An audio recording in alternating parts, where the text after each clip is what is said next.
a Playlyst original.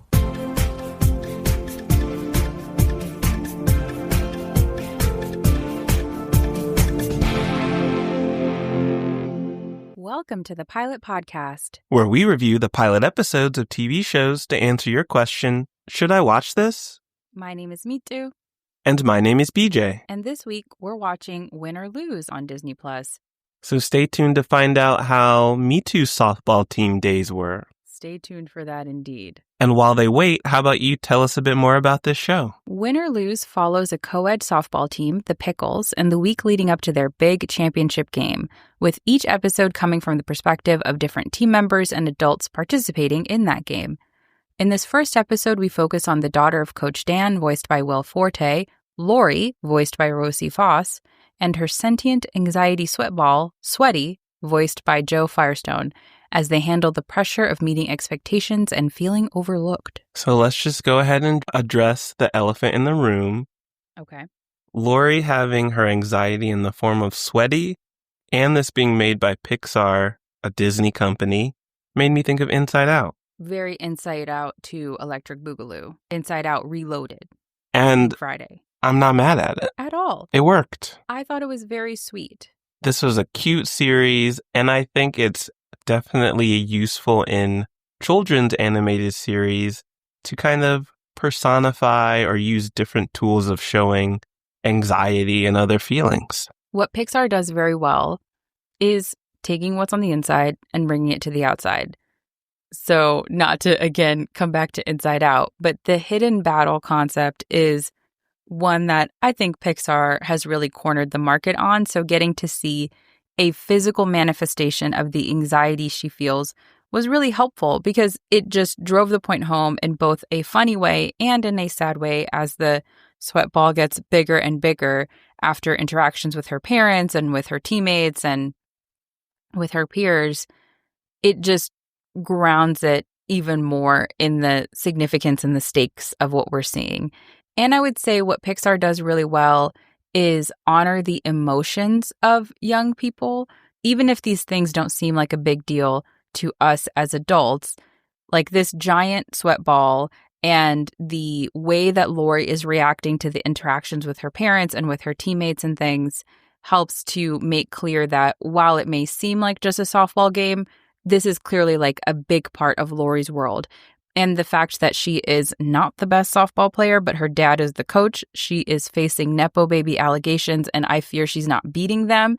And so that's also a very big deal to her. And so while it might feel like something you might want to dismiss, the sweaty ball helps to drive home how significant this is for her.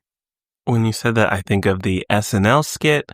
Y'all should check that out. Oh, yeah, sweaty ball. I will also say that I think having the emotions and feelings personified helps it be more relatable because instead of Lori having an inner dialogue, Sweaty is speaking those thoughts to her.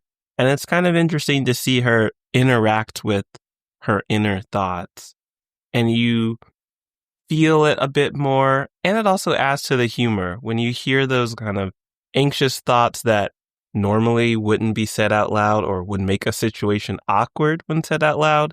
Here, you see it, and Lori doesn't have to suffer some of those same consequences. True. We also see her interacting with a lot of people, like I said, her parents, and we can tell that they, as a light spoiler, are going through a divorce or separating. We see her interact with, again, her teammates and some of her peers. And one thing that I was excited about is after I watched the pilot, I looked up the summary of the show and some reviews and things, and I saw that the show was going to be from different people's perspectives, and she had some pretty meaningful interactions with people, especially her dad, and it made me excited to understand that we're going to get an episode from his perspective, even from the umpire's perspective, from the star athlete on the team's perspective, because I was so curious about her and some stuff that happened in this first episode. Her friend, her bully, so many. Mm-hmm. Her not having a crush on her crush. Mm-hmm. The weird kid who's drinking the soda pop. Ooh, true. And that person kind of felt like an I see all character. Mm-hmm. That's interesting. So yeah, I just love that we're going to get this story from different perspectives. And I love that we're going to treat this softball championship game so seriously because for each of these people, it is serious. Yes, they are passionate about softball. They want to win. They're competitive. They're in the championship, which not only is serious, but it's exciting for them. And clearly, Lori's dad loves coaching. And we see a bit more of how his relationship with his daughter can be built up through softball. And so I like that we have the mix of serious, fun, lighthearted, maybe even supernatural. It's very questionable what's happening in some of those background scenes. That's true. And there were a few key interactions where I was excited to see the other side of it, because there were a couple that I think we're going to get their perspective on that conversation, including and especially a specific moment with her dad. Yeah, and some arguments, there's multiple sides. We got to see it all so we can piece together that story for ourselves. And we don't even know if they win the game. That's true. And you know what? I'm okay with that. Yeah, me too. Wow. Yeah, you get so caught up in them preparing for the game that's the story you're invested in. Exactly. I think that's why it's called Win or Lose.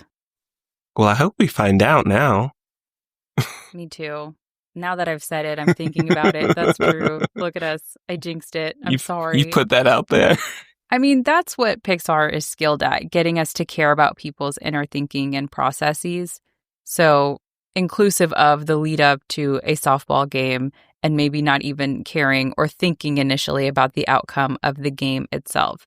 I will say, though, for a Pixar show, I thought it was good, but not like as amazing as other Pixar projects because I'm just accustomed to a certain level of storytelling from them. Mm-hmm. But I was telling you this before we recorded. I almost feel like if another studio put this out, I would be more impressed. But because of Pixar's legacy at this point, it's like, oh, this was good. I can see that. It seems a little more subdued for a Pixar production. Yeah. And maybe that's them getting used to a series versus a feature film where they have to break it up. But also, I don't think this kind of story would work as well in a movie. No, I think it's such a great concept for a series. And we can get into our ratings for Win or Lose on Disney+. I almost feel like the concept of the show is what makes me want to watch more episodes. I thought this pilot was good, but if this pilot were the beginning of a story and we were continuing it, I don't even know that I would necessarily want to watch again seriously.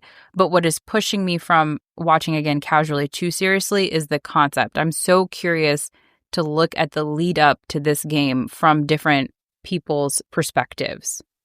Interesting. So I didn't look much into the marketing for the show. I did read the premise ahead of time.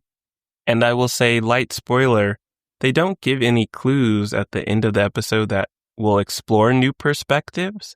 Yeah. So I'm curious, is this enough if you don't know that it's going to switch up in the next episode? Well, that's our job. We're telling the people. And rather, I bet I was just uniquely in the dark and everybody listening to this who cares about TV and especially animated shows was fully aware. You are unique and not alone. An alien superstar.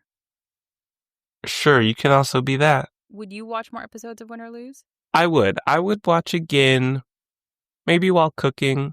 It's a nice short show, so easy to watch.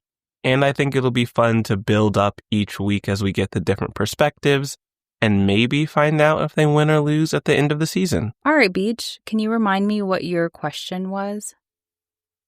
Can you share a little bit of your history or memories of being on a softball team? Okay, I did briefly play softball. I cannot remember for how long, if it was for one season or multiple. And one of the reasons for that is I was so bad at softball that I genuinely did not know if my team won or lost because I just didn't understand that the score is cumulative on the board. Like that is the level of no knowledge I had, that my poor father would like drive me to these games, sit through them, witness me be unable to throw, catch, hit, whatever. And then at the end, I'm looking at him and asking, how did we do today? Like, we did not just spend our whole Saturday.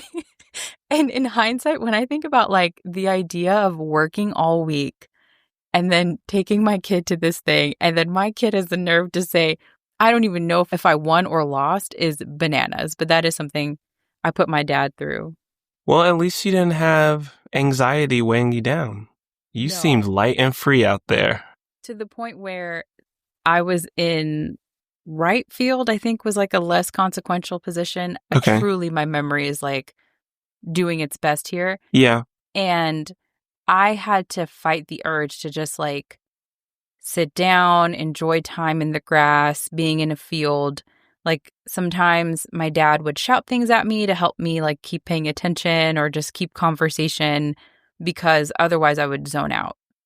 That is the level of disengaged I was. So I didn't have enough knowledge or care to feel anxious, which is impressive because otherwise I was a very anxious child. This sounds similar to your soccer experience. So I think it probably became very clear to your dad that you're not a natural born athlete. No. That is not a skill I was given. Well, thank you for sharing. We also share a lot of our opinions on other shows. You can find that on our website, thepilotpodcast.com, and you can follow us on all of your favorite podcast platforms. You can also follow us on social media at The Pilot Pod, and you can send thoughts, feelings, show recommendations, because every other week, just like this one, we do a show recommended by you, our wonderful listeners, to askthepilotpodcast@gmail.com. Thanks for listening. Bye.